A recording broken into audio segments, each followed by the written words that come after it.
નમસ્કાર વિદ્યાર્થી મિત્રો, કિશોર ગજેરા યુટ્યુબ ચેનલમાં આપ સૌનું સ્વાગત છે.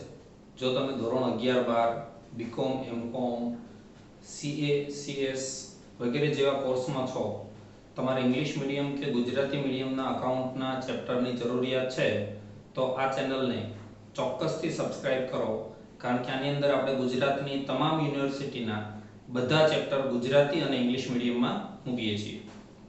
મિત્રો, આજે આપણે અભ્યાસ કરી રહ્યા છીએ ભાગીદારી પેઢીનું કંપનીમાં રૂપાંતર. જ્યારે એક વ્યક્તિ પોતાનો ધંધો શરૂ કરે તો એને વૈયક્તિક માલિકીની પેઢી કહેવાય. હવે એને પોતાના ધંધાનો વિસ્તાર કરવો હોય તો મૂડીની મર્યાદા નડે, એટલે એ 2 અથવા 3 ભાગીદારોને જોડશે. બધા ભાગીદારો મૂડી લાવે એટલે મોટો ધંધો થાય. તો હવે જે થાય એને ભાગીદારી પેઢી કહેવાય. હવે ભાગીદારોને પણ આ ધંધો વધારે વિસ્તારવો હોય, વિકસાવવો હોય, તો એ લોકો એ ભાગીદારી પેઢીનું નોંધણી કરાવી, શેર બહાર પાડી અને કંપનીમાં રૂપાંતર કરી દે છે. તો હવે જેટલા શેર હોલ્ડરો એટલા કંપનીના ભાગીદારો, એટલા કંપનીના માલિકો કહેવાય છે. એટલે ભાગીદારી પેઢી મટી જાય અને હવે કંપની એ કહેવાય છે. એના સંચાલકો ભાગીદાર રહે છે. એ સંચાલકો જેટલા પ્રમાણમાં શેર ખરીદે એટલા પ્રમાણમાં એ ધંધાના માલિક ગણાય છે. તો આ ભાગીદારી પેઢીનું કંપનીમાં જ્યારે રૂપાંતર થાય, ભાગીદારોને શેર બહાર પાડવાની સત્તા હોતી નથી, પરંતુ કંપનીને શેર બહાર પાડવાની સત્તા હોય છે. તો આવી પરિસ્થિતિની અંદર એક હિસાબો લખવા પડે. એ હિસાબો એટલે આ ભાગીદારી પેઢીનું કંપનીમાં રૂપાંતર, એના દાખલા આપણે જોવાના છે. એના માટે અહીંયા તમને અમુક આમનોંધ આપવામાં આવી છે 12 જેટલી. બસ આટલી આમનોંધ જો તમે પાકી કરી દો એટલે આ ચેપ્ટર તમને ફટાફટ આવડી જાય. આ આમનોંધ સિવાય આ ચેપ્ટરની અંદર બીજું કંઈ વધારાનું છે નહીં. બીજું, આ ચેપ્ટર તમારા માટે નવીન પણ નથી. 12મા ધોરણની અંદર બીજા ભાગમાં પ્રથમ ભાગની અંદર છેલ્લું 7મું ચેપ્ટર છે ભાગીદારી પેઢીનું વિસર્જન. એ જ પ્રકારના ખાતા અહીંયા બનાવવાના હોય છે અને એ જ આમનોંધ આવે છે. અહીંયા તમારે સૌપ્રથમ એક માલ મિલકત નિકાલ ખાતું બનાવવાનું હોય છે. હવે અહીંયા તમારી પેઢી બંધ થાય છે અને કંપની અસ્તિત્વમાં આવે છે, એટલે અહીંયા પણ એક પ્રકારનું પેઢીનું વિસર્જન થયું એ જ પ્રકારે ખાતા બનાવવાના હોય છે. અહીંયા માલ અને મિલકતનો નિકાલ કરવામાં આવે એવું ખાતું બનાવવાનું હોય છે. મિત્રો, એના માટે તમારે એક પેમ્પલેટની જરૂરિયાત રહેશે. જે વિડીયોના ડિસ્ક્રિપ્શનમાં લિંક આપવામાં આવી છે એના ઉપર ટચ કરવાથી પીડીએફ ખુલશે. એ પીડીએફ તમારે પ્રિન્ટ કરાવવાની રહેશે. તો સૌપ્રથમ આપણે આમનોંધ જોઈએ. પહેલી, પેઢીની તમામ મિલકતો ચોપડે દર્શાવેલ કિંમતે માલ મિલકત નિકાલ ખાતે લઈ જઈ અને મિલકતોના ખાતા બંધ કરવામાં આવે તો માલ મિલકત નિકાલ ખાતે ઉધાર તે પરચુરણ મિલકતો ખાતે જમા. ટૂંકમાં પાકા સરવૈયામાં મિલકત લેણા બાજુ પર જેટલી મિલકત હોય બધી માલ મિલકત નિકાલ ખાતાની ઉધાર બાજુ લખી દેવાની. આમનું થાય, મિલકતોના ખાતા બંધ કરવામાં આવે ત્યારે માલ મિલકત નિકાલ ખાતે ઉધાર તે પરચુરણ મિલકતો ખાતે જમા. તો હવે દેવાના ખાતા બંધ કરવામાં આવે તો આનાથી ઊંધી નોંધ થાય. પરચુરણ દેવા ખાતે ઉધાર તે માલ મિલકત નિકાલ ખાતે જમા. બીજી આમનોંધ છે. ત્રીજી, અનામત ભંડોળ નફા નુકસાન ખાતાની જમા બાકી વગેરે મૂડી ખાતે લઈ જવામાં આવે. કંપનીના પેઢીના ચોપડે અનામત હોય, સામાન્ય અનામત હોય, નફા નુકસાન ખાતું હોય, કારીગર અકસ્માત વળતર ફંડ હોય, જે કંઈ નહીં વેચેલ નફાની બાકીઓ હોય એ બધો નફો ભાગીદારો કમાયા હોય. તો હવે અહીંયા પેઢી બંધ થાય છે એટલે આ નફો ભાગીદારોએ નફા નુકસાનના પ્રમાણમાં વહેંચી લેવાનો હોય છે. એટલે જે તે અનામત ખાતે ઉધાર તે ભાગીદારોના મૂડી ખાતે જમા. ચોથું, કંપનીએ ચૂકવવાની રકમ એટલે કે ખરીદ કિંમત માટે. હવે અહીંયા આખી પ્રોસેસ એવી થાય કે અહીંયા પેઢી બંધ થાય છે અને એક નવી કંપની શરૂ થાય છે. ધારો કે 2 ભાગીદાર છે, અ અને બ. એ બંને થઈને એક XYZ નામની કંપની શરૂ કરે છે. તો કંપની પેલા 2 અબ ભાગીદારોને ખરીદ કિંમત પેટે કંપની આ ભાગીદારોની પેઢી હસ્તગત કરે છે તો એના બદલામાં કંઈક વળતર આપશે ને, એ વળતર ખરીદ કિંમત કહેવાશે. ખરીદ કિંમત પેટે જે કંઈ રકમ આપે તેના માટે આમનોંધ થશે. નંબર 4, ચૂકવવાની થાય ત્યારે હજી ખરીદ કિંમત પેટે રકમ ચૂકવતા નથી, પણ ખરીદ કિંમતની એક ગણતરી કરવાની હોય છે. એ ખરીદ કિંમત પેટે જે રકમ ચૂકવવાની થાય એની આમનો નંબર 4 થાય. ખરીદનાર કંપની ખાતે ઉધાર તે માલ મિલકત નિકાલ ખાતે જમા. કંપની ધંધાની અમુક મિલકતો અને અમુક દેવા લઈ જાય એના બદલામાં રકમ આપશે. અને ચોથી આમ નોંધ થાય નંબર 5 સોરી, કંપની તરફથી ખરીદ કિંમત પેટે અવેજ એટલે વળતર મળે ત્યારે. ધારો કે 1 લાખ રૂપિયામાં XYZ કંપની અ બની પેઢી ખરીદી લે છે, તો 1 લાખ રૂપિયામાં કઈ કઈ વસ્તુ આપશે? 50,000 ના ઇક્વિટી શેર આપશે, 20,000 ના પ્રેફરન્સ શેર આપશે, 20,000 ના ડિબેન્ચર આપશે, 10,000 રોકડા આપશે. તો ચાર વસ્તુ જો આપતી હોય તો આમનું થાય જે તે શેર ખાતે ઉધાર, ડિબેન્ચર ખાતે ઉધાર, રોકડ અથવા બેંક ખાતે ઉધાર, તે ખરીદનાર કંપની ખાતે જમા. આમનો નંબર 4 છે ખરીદ કિંમત ચૂકવવાની થાય ત્યારે નવી ખરીદનાર કંપની ખાતે ઉધાર, તે માલ મિલકત નિકાલ ખાતે જમા. અને આમનો નંબર 5 છે મિલકત પેટે અવેજ આપવામાં આવે ત્યારે જે તે અવેજ ખાતે ઉધાર, દાખલા તરીકે ઇક્વિટી શેર, ડિબેન્ચર કે રોકડ ખાતે ઉધાર, તે નવી ખરીદનાર કંપની ખાતે જમા. ટૂંકમાં ખરીદ કિંમતની બે નોંધ કરવાની. નંબર 6, જો ખરીદનાર કંપની વેચનાર કંપનીની અમુક મિલકતો ન લે ત્યારે, વેચનાર કંપનીની નહીં પણ વેચનાર પેઢીની અમુક મિલકતો ન લે તો એ મિલકતોનો નિકાલ પેઢીએ અથવા ભાગીદારોએ કરવો પડે. ધારો કે પેઢી પાસે 5 મિલકત છે પણ કંપની એમાંથી 3 જ લે છે અને 2 મિલકત નથી લેતી, તો એ 2 મિલકત પેઢીએ વેચી દેવી પડે. જો રોકડેથી વેચવામાં આવે તો રોકડ આવે એટલે રોકડ ખાતે ઉધાર, તે માલ મિલકત નિકાલ ખાતે જમા. અથવા જો ભાગીદાર લઈ જાય તો ભાગીદારના મૂડી ખાતે ઉધાર, તે માલ મિલકત નિકાલ ખાતે જમા. ટૂંકમાં મિલકત જાય છે એટલે રોકડેથી વેચાય તો રોકડ આવે એટલે રોકડ ખાતે ઉધાર, ભાગીદાર લાભ લેનાર હોય તો ભાગીદાર ખાતે ઉધાર, બંને પરિસ્થિતિમાં મિલકત જાય છે એટલે માલ મિલકત નિકાલ ખાતે જમા થાય. એવી જ રીતે નંબર 7, વેચનાર પેઢીના અમુક દેવા ખરીદનાર કંપની ન લે. દાખલા તરીકે લેણદારો દેવી ઊંડી છે એવું લઈ લે છે પણ અમુક ખર્ચ ચૂકવવાનો બાકી છે તો એ કંપની લેતી નથી. તો આવા દેવા પેઢીએ ચૂકવવા પડે. પેલા અ અને બ નામના જે ભાગીદારો છે એમણે ચૂકવવા પડે. ચૂકવે એટલે રોકડ જાય એટલે રોકડ ખાતું જમા થાય અને માલ મિલકત નિકાલ ખાતું ઉધાર થાય. એટલે આમનું થાય માલ મિલકત નિકાલ ખાતે ઉધાર, તે રોકડ બેંક ખાતે જમા. નંબર 8, જો વિસર્જન ખર્ચ પેઢી ચૂકવે તો. અહીંયા વિસર્જન ખર્ચ થાય, ધંધો બંધ કરવાનો પણ અમુક ખર્ચ થતો હોય તો એ વિસર્જન ખર્ચ માટે માલ મિલકત નિકાલ ખાતે ઉધાર, તે રોકડ ખાતે જમા. ઉપરના જેવી જ આમનો થાય. જેમ પેઢી દેવા ચૂકવે એમ પેઢી વિસર્જન ખર્ચ ચૂકવે. માલ મિલકત નિકાલ ખાતે ઉધાર, તે રોકડ બેંક ખાતે જમા. છેલ્લે માલ મિલકત નિકાલ ખાતું બંધ કરવામાં આવે. જો એમાં ઉધાર બાજુ તફાવત આવે તો નફો કહેવાય, ભાગીદારોના મૂડી ખાતે જમા થાય. અને જમા બાજુ તફાવત આવે તો ખોટ કહેવાય, ભાગીદારોના મૂડી ખાતે ઉધાર થાય. એટલે નફો માલ મિલકત નિકાલ ખાતે ઉધાર, તે ભાગીદારોના મૂડી ખાતે જમા. અને 10 ખોટ ભાગીદારોના મૂડી ખાતે ઉધાર, તે માલ મિલકત નિકાલ ખાતે જમા. નંબર 11, ખરીદનાર કંપનીના શેર તથા ડિબેન્ચર ભાગીદારો વચ્ચે વહેંચવામાં આવે. ભાગીદારોએ અહીંયા પોતાની પેઢી આખી આપી દીધી કંપનીને, તો બદલામાં કંપનીએ એના પોતાના શેર આપે છે. તો આ શેર એ ભાગીદારો પોતાના પ્રમાણમાં અથવા કોઈ નક્કી કરશે એ પ્રમાણમાં વેચી લેશે. ચોક્કસ નક્કી કરેલ પ્રમાણમાં વેચી લેશે. તો ભાગીદારો પાસે શેર આવે, ભાગીદારો લાભ લેનાર થયા એટલે ભાગીદારોના મૂડી ખાતે ઉધાર, તે ખરીદનાર કંપનીના શેર હોય તો ઇક્વિટી શેર ખાતે જમા, પ્રેફરન્સ શેર હોય તો પ્રેફરન્સ શેર ખાતે જમા અને ડિબેન્ચર હોય તો ડિબેન્ચર ખાતે જમા. ત્યાર પછી નંબર 12, મૂડી ખાતા બંધ કરવામાં આવે. ભાગીદારો રોકડ લાવે તો રોકડ ખાતે ઉધાર, તે ભાગીદારના મૂડી ખાતે જમા.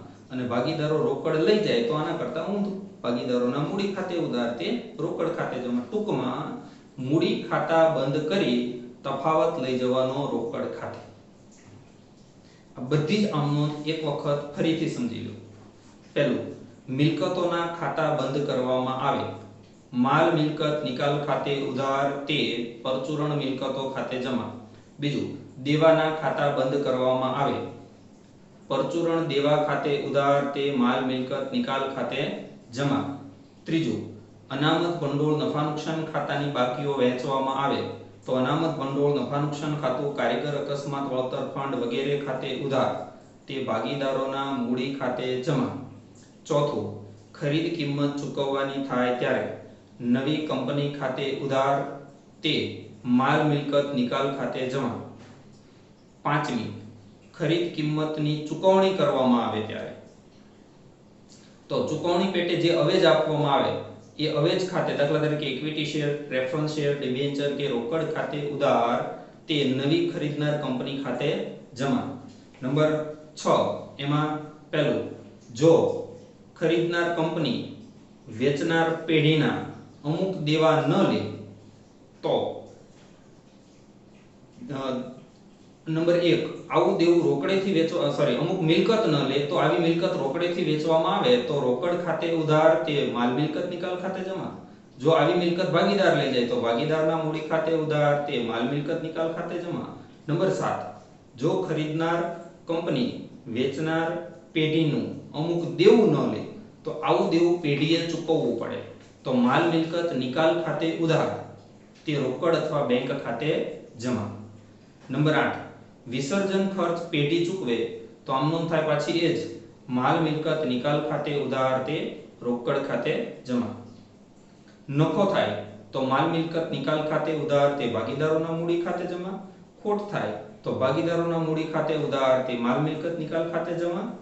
અને નંબર 11 ખરીદનાર કંપનીના શેર ભાગીદારો વચ્ચે વહેંચવામાં આવે તો ભાગીદારોના મૂડી ખાતે ઉધાર તે ખરીદનાર કંપનીના શેર, ડિબેન્ચર કે પ્રેફરન્સ શેર, ઇક્વિટી શેર ખાતે જમા. શેર બે પ્રકારના આવશે, પ્રેફરન્સ કે ઇક્વિટી. છેલ્લે મૂડી ખાતા બંધ કરવામાં આવે. ભાગીદાર રોકડ લાવે તો રોકડ આવે એટલે રોકડ ખાતે ઉધાર તે ભાગીદારના મૂડી ખાતે જમા. ભાગીદાર રોકડ લઈ જાય, રોકડ જાય એટલે રોકડ ખાતું જમા અને ભાગીદારનું મૂડી ખાતું ઉધાર.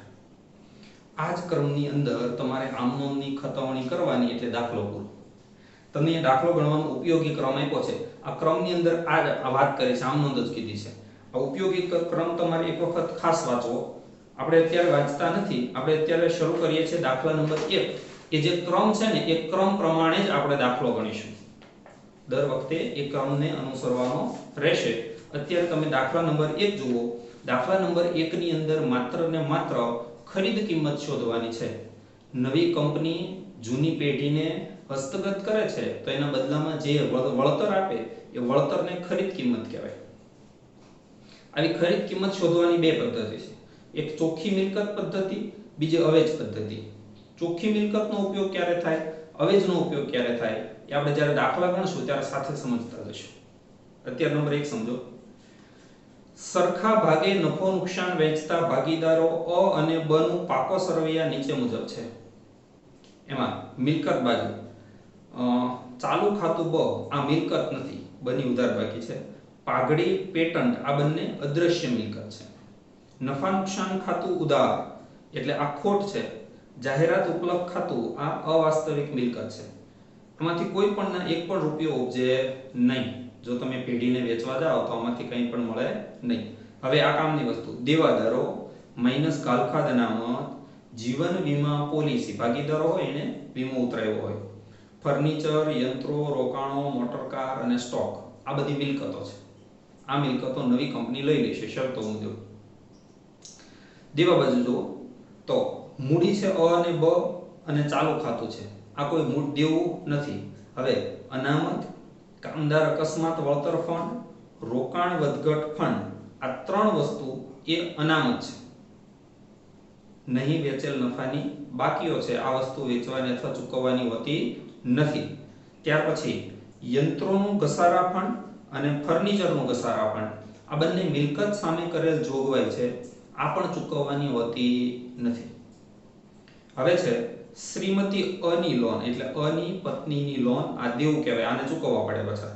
બેંક લોન, પ્રોવિડન્ટ ફંડ, કારીગર બચત ફંડ અને કારીગર નફા ભાગ ફંડ આ 5 દેવા છે. એટલે અમુક મિલકતો છે, અમુક દેવા છે, અમુક નહીં વેચેલ નફાની બાકીઓ છે, અમુક મૂડી છે, ચાલુ ખાતા છે. આટલી વસ્તુ તમને આપી છે. હવે આ પેઢી છે અ અને બ ની. નંબર 1 પેઢીનો ધંધો જરીવાલા લિમિટેડ ખરીદી લે છે. એટલે નવી કંપનીનું નામ છે જરીવાલા લિમિટેડ. એટલે હવે પેઢી બંધ થઈ જશે અબની અને નવી કંપની અસ્તિત્વમાં આવશે જેનું નામ હશે જરીવાલા લિમિટેડ. ત્યાર પછી બીજું, કંપની મોટર કાર અને બેંક લોન સ્વીકારતી નથી. કંપની એક મોટર કાર નહીં લે, બીજી બેંક લોન નહીં લે. એટલે તમારે ટેમ્પલેટની અંદર મિલકત લેણા બાજુ પર મોટર કાર ઉપર ચોકડી મારવાની પેન્સિલથી. એનો મતલબ કે ખરીદ કિંમત ગણતી વખતે મોટર કાર નવી કંપની લેશે નહીં. અને આ બાજુ મૂડી દેવા બાજુ પર બેંક લોન ઉપર ચોકડી મારવાની. બેંક લોન નવી કંપની લેશે નહીં. એક મિલકત એક દેવું નવી કંપની સ્વીકારતી નથી. 3, શ્રીમતી અની લોન ભાગીદાર અચૂકવી આપવાનું સ્વીકારે છે.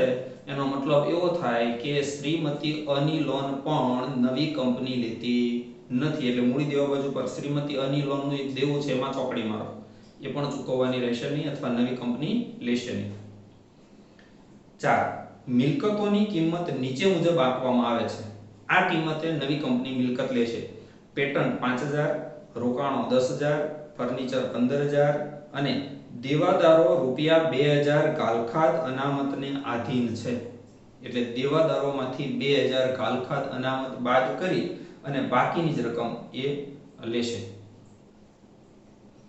તો નંબર 5, જીવન વીમા પોલિસી રૂપિયા 6000 માં શરણ કરવામાં આવે છે. શરણ કરવામાં આવે એનો મતલબ શું થાય કે બે ભાગીદારોએ એક જીવન વીમો ખોલાવેલો, 5-10 વર્ષ પ્રીમિયમ ભર્યા. હવે ભાગીદારોએ છૂટા પડવાનો વારો આવે છે.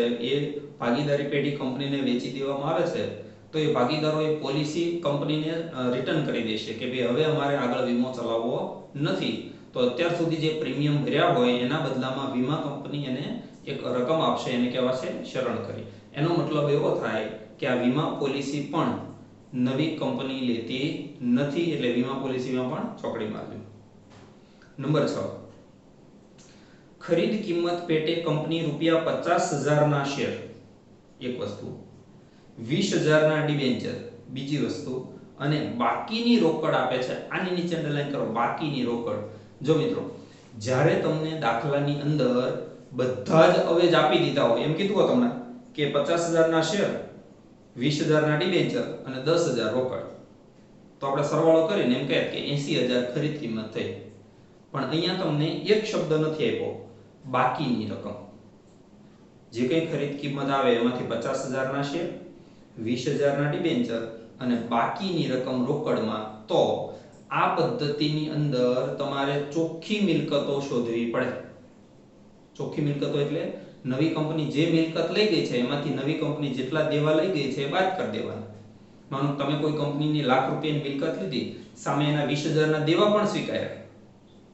તમે લાખ રૂપિયાની મિલકત લીધી, 20000 ના દેવા સ્વીકાર્યા, તો તમારે એને 80000 આપવાના રહે. તો અહીંયા જ્યારે બાકીની રકમ ન આપી હોય ત્યારે ચોખ્ખી મિલકત પદ્ધતિનો ઉપયોગ કરવો અથવા એનો જ ઉપયોગ થાય. બીજો કોઈ ઓપ્શન પણ નથી. અને બધા જ અવેજ આપી દીધા હોય, 50000 ના ઇક્વિટી શેર, 20000 ના ડિબેન્ચર, 10000 રોકડા, તો આને કહેવાય અવેજ પદ્ધતિ. સરવાળો કરો એટલે સીધી ખરીદ કિંમત મળી જાય.